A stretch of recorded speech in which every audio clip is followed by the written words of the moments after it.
ഈ കഴിഞ്ഞ ഏപ്രിൽ 9 നടന്ന കേരള അസംബ്ലി ഇലക്ഷന്റെ റിസൾട്ട് അടുത്ത മാസം മെയ് 4 നമുക്ക് അറിയാനായിട്ട് സാധിക്കും. അപ്പോൾ ഈ ഒരു സമയത്ത് LDF ആണോ UDF ആണോ അധികാരത്തിലേറാൻ പോകുന്നതെന്ന് നമുക്ക് പ്രെഡിക്റ്റ് പോലും ചെയ്യാൻ സാധിക്കില്ല. കാരണം അത്രമാത്രം സപ്പോർട്ട് രണ്ട് പാർട്ടികൾക്കും ഈ ഒരു വർഷം കിട്ടിയിട്ടുണ്ട്. അപ്പോൾ അതുകൊണ്ട് തന്നെ ഈ വരുന്ന 2026 മുതൽ 2031 വരെ ഈ ഒരു കേരളം ആരായിരിക്കും ഭരിക്കാൻ പോകുന്നതെന്ന് മെയ് 4 നമുക്ക് അറിയാനായിട്ട് സാധിക്കും.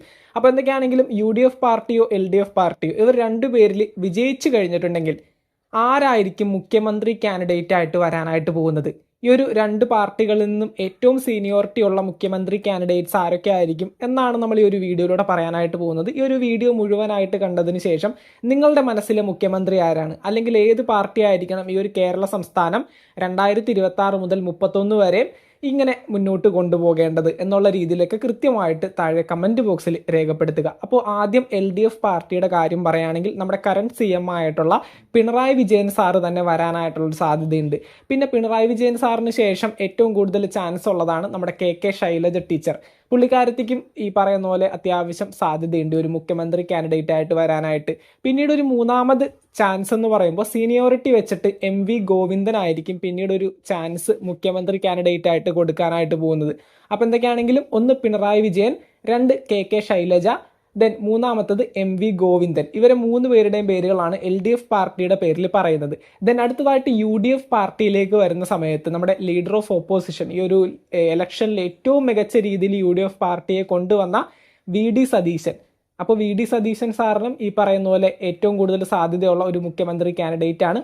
ദെൻ അതിനുശേഷം രണ്ടാമത് സാധ്യത കാണുന്ന ഒരു മുഖ്യമന്ത്രി കാൻഡിഡേറ്റ് ആണ് UDF പാർട്ടിയിലെ ഒരു സീനിയർ കാൻഡിഡേറ്റ് ആയിട്ടുള്ള രമേശ് ചെന്നിത്തല. അപ്പോൾ രമേശ് ചെന്നിത്തലക്കും ഒരുപോലെ തന്നെ ഒരു മുഖ്യമന്ത്രി കാൻഡിഡേറ്റ് ആയിട്ട് വരാനായിട്ടുള്ള സാധ്യതയുണ്ട്. ദെൻ അടുത്തതായിട്ട് മൂന്നാമത്തെ പേര് ഞാൻ പറയുന്നത് KC വേണുഗോപാൽ ആയിരിക്കും. അപ്പോൾ ഈ പറയുന്ന മൂന്ന് പേരുകളാണ്. ഒന്ന് നമ്മുടെ ഇപ്പോൾ ലീഡർ ഓഫ് ഓപ്പോസിഷൻ ആയിട്ടുള്ള VD സതീശൻ സാറ്, രണ്ടാമത്തത് നമ്മുടെ രമേശ് ചെന്നിത്തല, മൂന്നാമത്തത് KC വേണുഗോപാൽ.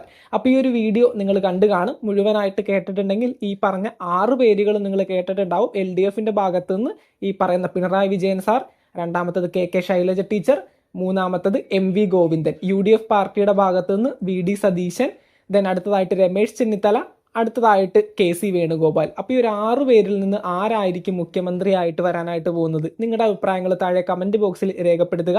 ഈ ഒരു ഇലക്ഷനിൽ ആരായിരിക്കും വിജയിക്കാൻ പോകുന്നത് അതുകൂടി താഴെ കമന്റ് ബോക്സിൽ രേഖപ്പെടുത്തുക. ഇപ്പോൾ നിങ്ങൾ ചോദിക്കും BJP കാൻഡിഡേറ്റ്സിന്റെ പേര് പറയാത്തത് എന്താണെന്ന്. BJPക്കാർ ഒത്തിരി പേരുണ്ടെന്ന് അറിയാം. എന്തൊക്കെയാണെങ്കിലും ഈ ഒരു ഇലക്ഷനിൽ 2026 to 31 ഈ ഒരു വർഷങ്ങളിൽ BJPക്ക് വലിയൊരു ഇമ്പാക്റ്റ് ഉണ്ടാക്കിയെടുക്കാനായിട്ട് തീർച്ചയായിട്ടും കേരളത്തിൽ സാധിക്കില്ല എന്നുള്ളതൊരു കൺഫേംഡ് ആയിട്ടുള്ള കാര്യം തന്നെയാണ്. അപ്പോൾ എന്തൊക്കെയാണെങ്കിലും ഈ ഒരു വീഡിയോയിൽ BJP കാൻഡിഡേറ്റ്സിന്റെ കാര്യം പറയുന്നില്ല. LDF ആൻഡ് UDF ഫൈറ്റ് തന്നെ ആയിരിക്കും ഏറ്റവും നല്ല രീതിയിൽ ഇപ്പോൾ കാണാനായിട്ട് സാധിക്കുന്നത്. അപ്പോൾ എന്തൊക്കെയാണെങ്കിലും നിങ്ങളുടെ അഭിപ്രായങ്ങൾ താഴെ കമന്റ് ബോക്സിൽ രേഖപ്പെടുത്തുക. മറ്റൊരു വീഡിയോ ആയിട്ട് നമുക്ക് വീണ്ടും കാണാം. താങ്ക്